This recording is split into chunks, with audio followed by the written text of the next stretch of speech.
बिस्मिल्लाहिर्रहमानिर्रहीम अस्सलाम वालेकुम। एक छोटी सी बात जो आज ट्विटर के ऊपर गर्दिश कर रही है, सोचा मैं भी इसमें हिस्सा डाल लूँ।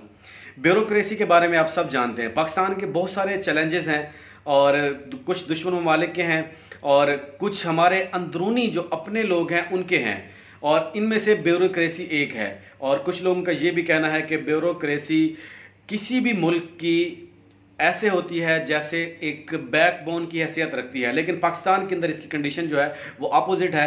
पाकिस्तान को हमारी जो ब्यूरोक्रेसी है उसने कोई फ़ायदा नहीं दिया, बजाय पाकिस्तान को तरक्की की राह पे गामज़न करे, लेकिन वो पाकिस्तान को तनज़ली का शिकार कर रही है।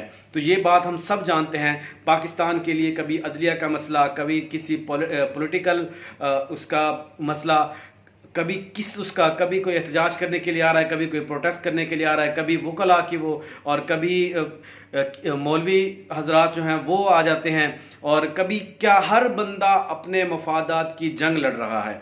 और ब्यूरोक्रेसी के बारे में या ये मुकमका की ये जो बात है उसके बारे में एक बंदे ने बात की थी, बड़ी प्यारी बात थी कि ये मुकमका की सियासत है और मुकमका चलता है पाकिस्तान के अंदर और कुछ भी नहीं। जिसने मुट्ठी भर के दे दिया, मुकमका कर ली, तो वो उसके पंजे जो हैं वो घी के अंदर हैं, और जिसने मुकमका नहीं की तो वो रुल जाएगा। तो आप लोग अगर इसके बारे में कुछ कहते हैं, पाकिस्तान की तरक्की में क्या चीज़ हायल है, तो वो कमेंट सेक्शन में आप ज़रूर बता सकते हैं। और तब तक के लिए इजाज़त दीजिए। अल्लाह ने एक बार। अस्सलाम वालेकुम।